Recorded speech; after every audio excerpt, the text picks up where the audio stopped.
Right. So hello, greetings. Hello, it's Thomas Daffern here, speaking on my normal Sunday fasting day for peace and sanity in the world against the madness that's going on. I'm going to be talking about international relations, international politics of peace, also in relation to the UK, to the tragic Brexit nonsense that's just happened, and how I see the future of my country in Britain. Also what's going on in France and the Middle East. So there's a lot to get through. First, I'd like to say happy Imbolc to everybody. Today is the 2nd of February, Sunday, and it's 2020. So happy Imbolc to all my Druid friends, pagan, Celtic inspired, mystics and magicians who celebrate this important day. It's also, for Christians, very important. It's the day we celebrate St. Bridget, yesterday and today, the patron saint of Ireland, the most important female saint of Ireland. And what I'm going to say has a lot of bearing on Ireland. So my heartfelt greetings to all my Irish friends scattered around the world. I'm part Irish myself, so St. Bridget is an important saint for me. It's also the time when the snowdrops come out in my old Welsh garden in Llanerville. So it's a very auspicious time, the beginning, the first little glimmers of spring. And it's also the time for Wiccans and other pagans to celebrate Bridget. So, I think Bridget, St. Bridget, spanned the kind of transition from the ancient pagan Irish through to the Christian Irish, and there was a seamless transition. It was a peaceful transition. Nobody conquered anyone. The Druids and Druidesses of Ireland, Scotland and Wales accepted, understood Christ as a mystical, saviour, if you want, for mankind. And within that tradition, it's very important that we honour that peaceable transition through to enlightenment, basically. I've been studying recently a very important book called The Original Jesus by Holger Kirsten and some others, reconstructing the Buddhist influence on Christ's life. Very convincingly, actually. I think it's the best of that genre I've yet read. Very detailed study of the trade routes from Taxila to Edessa, and then on to Alexandria and the Therapeutae. And I've always been interested in Christology and Jesus research. It turns out that Abraham also almost certainly came from Edessa. It was called in the very early days Ur, and it was an Aramean speaking place. And the Bible, Genesis, makes much more sense if Abraham actually came from Edessa. And lo and behold, the Muslim community all along and the Jewish community have said that's where Abraham came from. Maimonides said that's where Abraham came from. He's like the authority of Judaism, right? And he knew. And he ended up, he wrote that. And also, the Muslims have all along known where Abraham was born, and there's a little place in the citadel that they say that's his birthplace. It's a cave. I can't wait to go to Edessa. It's also very close to Gobel, I can never pronounce it, the great temple that's just been found, Göbekli Tepe, which is the oldest temple in human history that's yet been discovered. 9000 BC, purposely built as a sort of sacred site temple. And it's just about 10 kilometres outside of Urfa, or Sanlurfa as it's called in modern Turkey, the great and glorious Urfa, or Edessa. And very interesting, there was a great, important Sufi centre. It was also a Nestorian Christian centre. It had a great theological academy. And now this is all buttressed by the Original Jesus study, which reveals that that their hypothesis, which is a working hypothesis, is that Christianity was inspired partly by Buddhist monks coming along from Taxila on pilgrimage to Alexandria, coming through Edessa and spreading the good news, the Dharma. And they reckon that if you peel away the archaeology of Christ's Gospels, it can be revealed that that was the original, sort of seed foundation. It's a Mahayana perspective, universal compassion, which is the path to collective enlightenment. Now that's my faith, as it were, as well. I mean, Buddhism was the first religion that, for me, when I discovered it, at the age of 18 or something, it was like a light bulb going off, a million volts of electricity. And it was like plugging back into many past lives. And also, the Mahayana tradition, I think, then manifests in many different forms. So Christ, in that tradition, is a bodhisattva. He's a Buddha in the making. This is what Alice Bailey and the Maitreya traditions of Christianity say. Anyway, it's very interesting to see it being endorsed by scholars like Holger Kirsten. So I recommend that book. And anyway, this is a preamble to say happy Imbolc, and may Abraham watch over this talk and Christ, and may I do nothing to shame either of their beloved teachings and their spirits, and Buddha as well. This is where I'm coming from. Okay, let me start with my little Tibetan gong.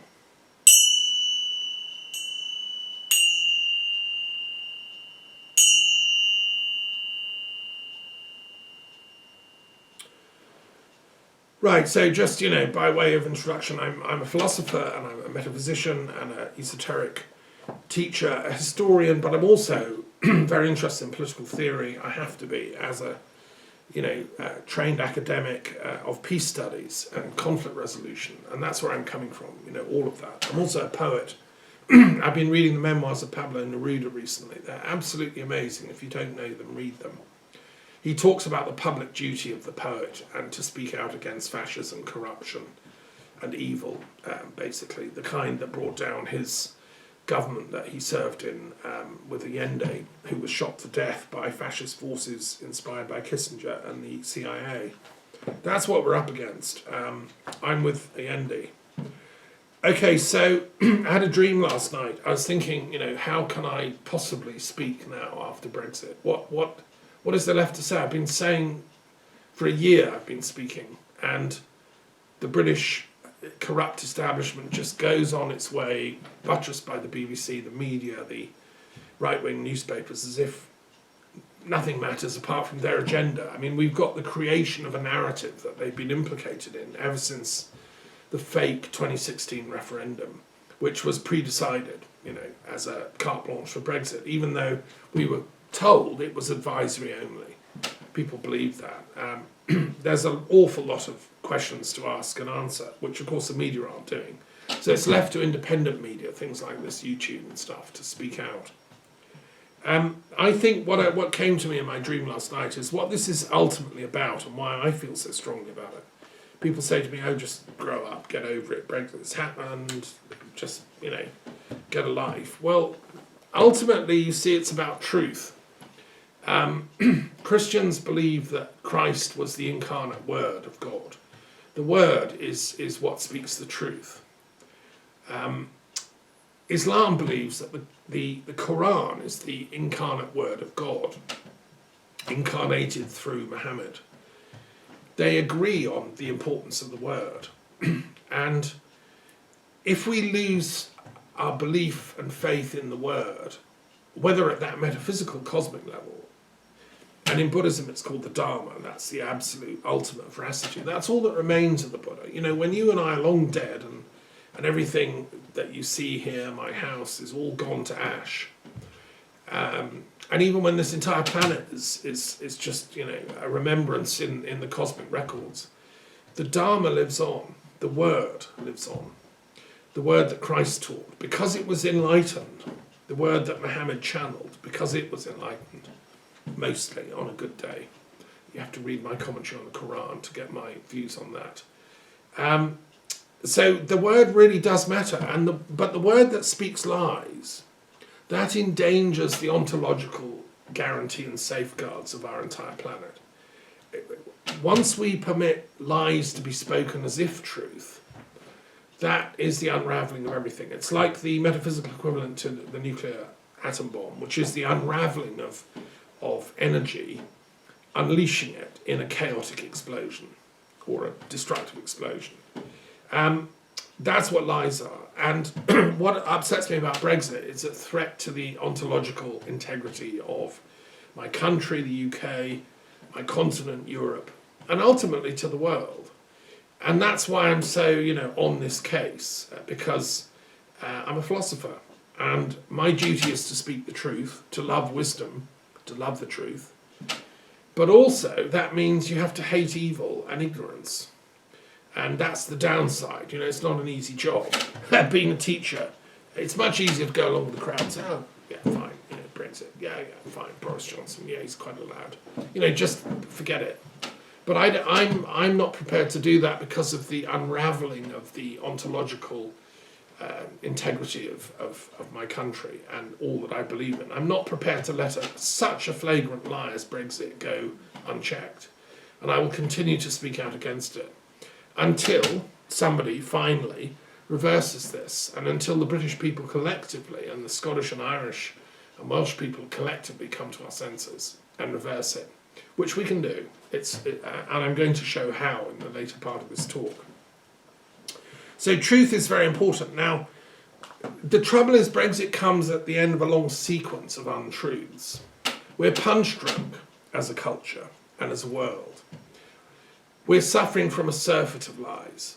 And I've been trying, when I started as an academic, a young academic, I decided, having studied philosophy for many years, having done deep studies in comparative religion, I decided to study history because I'd always had a passion for history. And I decided to study it at university in London because I wanted, like a doctor, to diagnose the problems of the world. And to me, a diagnosis is what a doctor does before you prescribe a remedy. The philosophers do the remedy; they are the sole doctors. But you have to have the diagnosis, which is what history does. And I've been inspired by all the great canon of historical research, and I studied modern history, modern defined as from 1500 onwards, world history, and obviously I studied much earlier times, ancient history, but initially that was my main focus, right up to the Cold War that was then raging. And my functioning as a historian was to say, okay, so I'm doing a diagnosis. How did the world get into this crisis? And I've been working on that ever since. And there's an accumulation of untruths that have been told. Stalinism was a distortion of Marxism. Marxism was already a kind of untruth. It was a semi-truth. The French revolutionary excesses of Robespierre and the fanatics of the terror, that was an untruth, even though there was a truth about the revolution that Bonneville and others talk about. The excesses to which it was carried was an untruth. The conservative reaction was a kind of a truth in response to that, and Wordsworth saying, no, we don't want the terror. But then that was carried to an excess with extreme right-wing, reactionary policy and the white terror and so on that came after Waterloo. And so truths can be easily distorted into untruths, and that process of studying that in history is what's been of interest to me. Hegel talks about the dialectic of history and how these processes work. He kind of partly analyses it. It's ironic that he left a right and a left wing of Hegelian scholars. I'm still carrying on with my commentary on Das Kapital and Marx, trying to pick up the pieces from the chaos left by that particular stream. So where are we? Well, we're suffering from an absolute shortage of truth. We're suffering from a truth shortage on this planet. I mean, the water shortage is bad. The food shortage is bad in many parts of the world, famine. The peace shortage is really dire in Yemen and many other places. But the truth shortage is absolutely chronic. Our politicians don't tell the truth, only when it's forced out of them legally, and then if they can get away with it, they will. Our leaders, our statesmen and women, or even our monarchs don't tell the truth. They don't say anything because that way they don't have to say, anything at all. It's like Prince Andrew won't speak to the FBI because, well, you might have to tell the truth and can't have that. So we're suffering from a truth deficit. Well, that's why I'm on the job, right? Because as a philosopher, I'm sworn to love and safeguard truth, and as a druid, doubly so because that's what a Druid's very identity is about: is safeguarding the truth of the culture that we work in. Where did truth really go down? I mean, I don't want to go all the way back to the crucifixion, but Tiberius was really an unpleasant guy. It's interesting that Tiberius outlawed Druidry. Well, he was a sadist and a total weird chap. Read about his sexual excesses on Capri and his homosexual orgies that were just like sadistic. So he would make love to his little soldiers and then he would have them killed. That was his idea of a good night. And simultaneously, his officer, Pontius Pilate's killing Christ on the cross. This is when the truth starts to really, enter a deficit situation, as far as I'm concerned. And Pontius Pilate says to Christ, what is truth? Well, he should have known. It should have been part of the training of governors, and that was an unjust, obviously illegal sentence. But it was an archetypal clash between the spiritual seer, the Druid, if you want, of Palestine, Jesus, and the naked sheer power of untruth. Ultimately, Tiberius at the head, Pontius Pilate on the watch. That's what we're talking about still today. That is an unsolved crisis that has led to the situation we're in, where naked power, in the form of Tiberius and sheer evil, actually, it's you call it the Antichrist if you want, is against opinion against a naked, poor attempt to tell the truth. The Christ power, the Bodhisattva power, the Buddha power. That's the ground basis from which I'm speaking, and obviously I'm concerned to ensure the balance is kept. We can't allow the forces of darkness, evil, and the Antichrist, and whatever you want to call it. I've just been reading James Ussher's work for my Druid encyclopedia, and he was a very great, wise Irish Christian Druid who talked about the Antichrist sort of within the church, even taking over the pretense of piety and yet not having the real thing. So I think 9/11 was a big moment in this saga.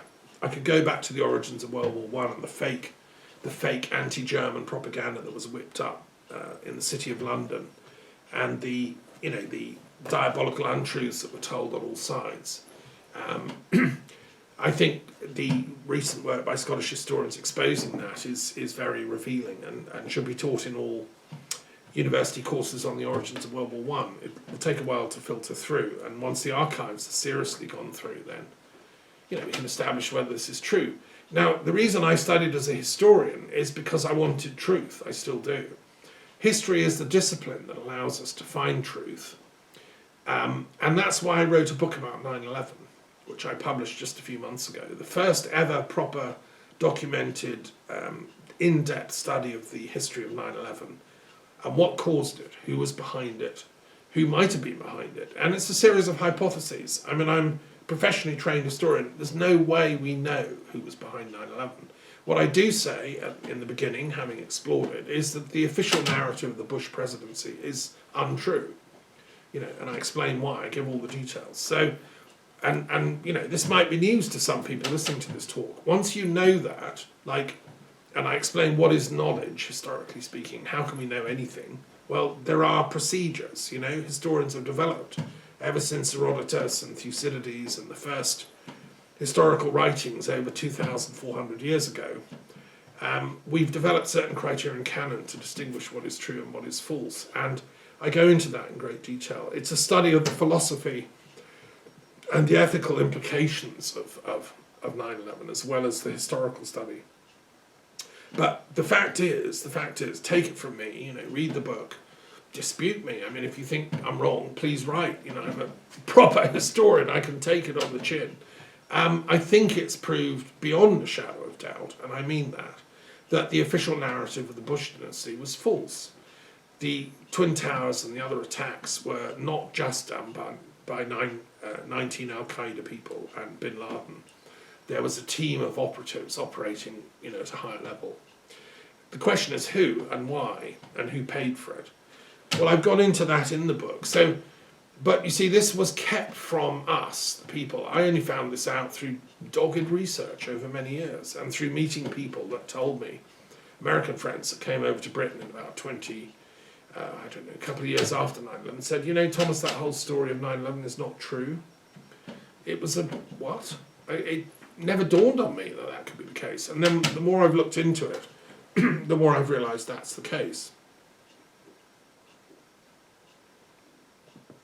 So I think that was, a real wake-up call to the planet, and we still haven't got the message. That's why I've set up an international historical commission of inquiry into 9/11. Until we get the truth about that, nothing else is going to fall into place.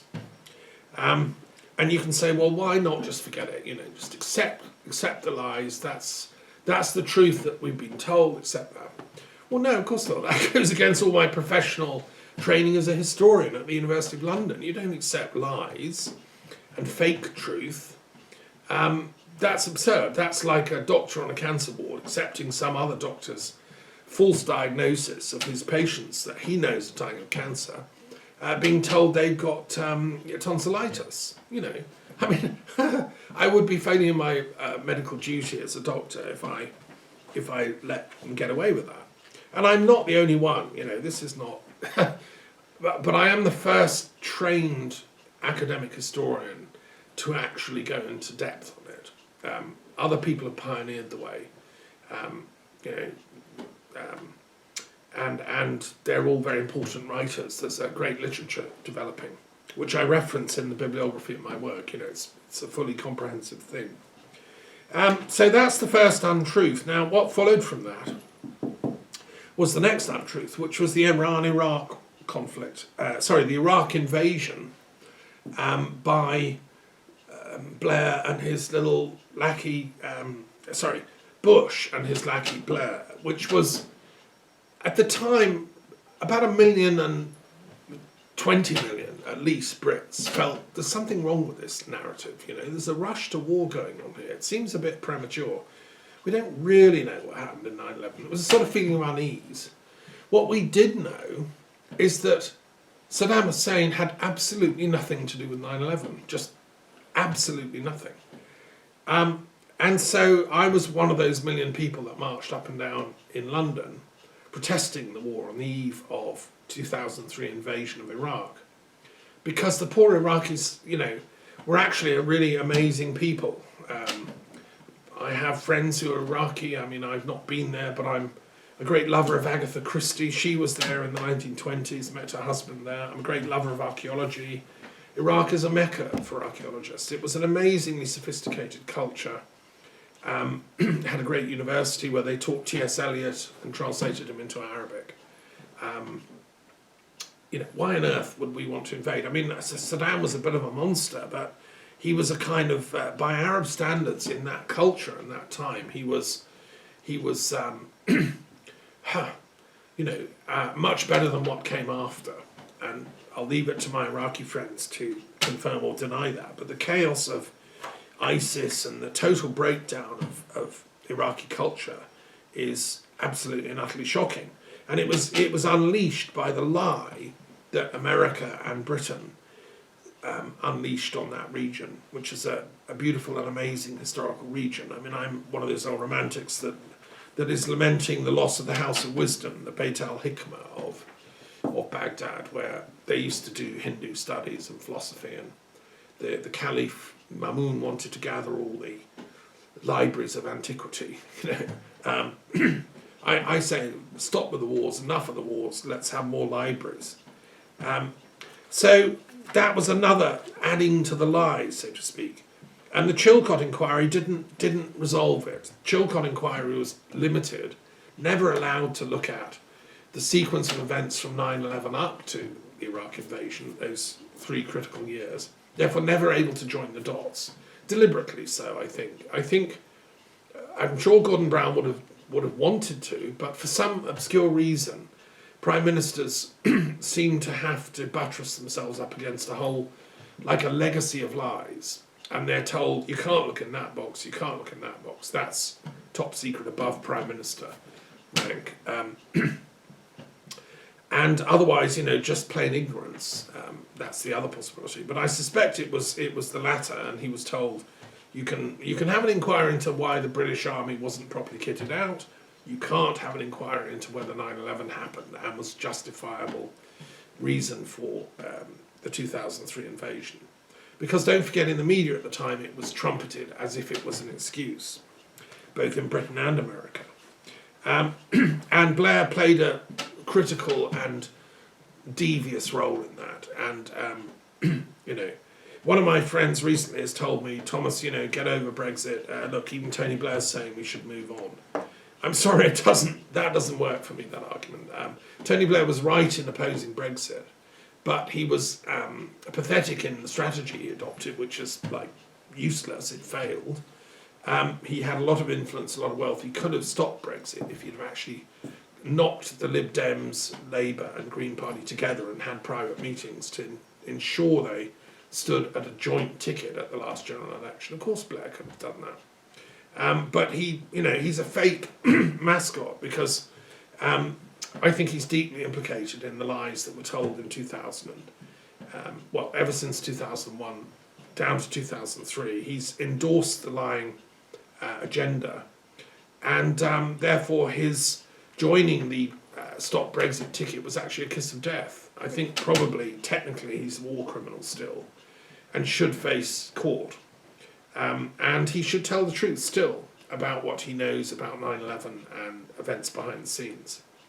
And, his pompous interfaith work is a front, really, as far as I'm concerned, for the business of usual cover-ups and lies. Now, if you think I'm being harsh on him, that's fine. Ask him to give me a ring and we'll have a chat. I'd love to have a conversation. He can come and sit here. I think I'm being actually quite generous to him. At least I'm willing to talk to him. Other people wouldn't. The other thing that really upsets me about Iraq was the destruction, obviously, of the cultural heritage, the archaeology, the museums, the art, priceless stuff. How dare we go and drop bombs and just act like barbarians, A colleague of mine, a great archaeologist, Professor Peter Stone, who's professor of the archaeology of peace and the protection of the environment, of cultural environment in times of war at the University of Newcastle. He's a UNESCO chair up there. He's the only such professor in the world. Well, I founded Historians and Archaeologists of Peace a long time ago. I wanted to be an archaeologist when I grew up. I still do. I've just been busy running philosophers and historians and academics for peace and so on. But anyway, Peter Stone, if you ever get to hear this, thank you for your work and for setting up Blue Shield International, which supports the protection of sacred and important cultural sites during time of war. That's why I have this flag from Nicholas Rurik. He had the same idea. Any place that flies that flag symbol is immune in time of war. But of course, who listens to that? Anyway, Peter Stone is doing great work, and he was a student for his PhD of Peter Ucko at University College in London, at the Institute of Archaeology, which is a place I know and love well, close to my old office in Bloomsbury, where I created my own Peace Studies Institute. And Peter Ucko was one of those archaeologists who realised that knowledge of the past is a contested terrain, and you have to be pretty fierce in getting to the truth. Truth is ultimately archaeological. And for instance, who did 9/11? Well, it's now an archaeological problem. We need to look at the debris, the rubble. We need to understand with forensic detail what is in that rubble. Well, that's funny, it's got nanothermite in. Where did that come from? This is an archaeological problem, and it's a peace archaeological problem. And as I say, in my studies, I'm pretty sure it was not done from a cave in Afghanistan. Okay, another truth deficit we have is the Trump impeachment process, which I'm watching a bit horror-struck, actually, because, again, it's a great show. It looks like they're going to get the truth. But, of course, at the last minute, the Republicans all closed ranks and refused to have witnesses or documentation at the trial. I mean, it's just, you couldn't make this stuff up. It's just like classic, because it's called the suppression of truth. Now, it's interesting that the very day this is all happening, I'm researching Tiberius's megalomaniac evil versus Christ's gentleness and truth-telling, and the truth shall set you free, etc. And there's this titanic struggle going on in the Senate, because it seems to me that the Senate should have censored Tiberius and the other mad people like Caligula and Nero and the sequence of mad emperors. They didn't have the guts, they didn't have the intelligence. The poor old Senate just lost the plot and let the emperors get away with it. So that's what Trump's trying to do. He's trying to say, no, I'm the emperor, you can't censor me. I will have you arrested and dealt with. And that's why he keeps making these threats by tweet, They should take away his Twitter account, obviously, but, they're not going to, because, God knows why, because I suppose the people behind it are corrupt. But he's doing rule by Twitter, and it's quite sinister. You say that, I'm going to have you dealt with. Whereas I really admire the Democrats that are trying to speak up. But, I think it's not. We're seeing truth up against the harsh, hard, critical fact of naked power and the abuse of power. So here we have a president who is being accused of abusing power and of acting, unlawfully and so on. And what he's done is he's terrified the Republican senators into rallying round him to protect him, so the proof of that can't come out. It is, in law, a very interesting thing, and I think it should go to the Supreme Court. I'm not an expert in the American Constitution, but all those lawyers, those advanced professors of law that spoke in the original testimony and said, if this isn't impeachable, nothing is. There has to be a way round. The founding fathers and mothers, bless them, must have thought of, well, how do you impeach a president who's so evil that he makes the Senate split and all vote, to withhold evidence? Surely they must have thought about that. And if not, then it's needing an amendment, because the system is no longer robust. How can you get a trial in which witnesses and documentation are disallowed? This is a matter of law in the American Constitution which needs addressing. And I wish I could invent a time machine and nip back and be Thomas Jefferson and stick it in the Constitution. I'm working on that one. If anyone's got a tip on that one, let me know. Or you can go back and do it. But somebody's got to tweak that so that the impeachment process is robust enough to deal with the problem of corrupt senators rallying around a corrupt president. Surely those clever people that drafted the articles of impeachment must have thought of that. Please look at that. But meanwhile, we're watching this crazy soap opera as again, truth is slipping from our grasp. If they get away with it, if these Republican senators block any evidence, ignore all the evidence that's already come forward, and then vote him, scot-free, we'll never know the truth, because it will be swept under the carpet, hushed up, and the media will say, well, move on. That's the end of that story. And God forbid, the American people, I don't think they're going to vote Trump back in again if he got off. I think they're going to realise a corrupt deal was done here and that truth has been threatened. I think the next Democratic president that gets elected should absolutely legislate so that this never happens again. Change these articles of impeachment. My strategy, very simple, I've given it to people, is, and I wrote to Obama about this before he left office, because I was thinking it up around that time, is make every congressman and woman and senator swear an oath of veracity to tell the truth, the whole truth, and nothing but the truth on all official matters during their time of service. And the same with all parliamentarians, lords and MPs, and members of the Privy Council.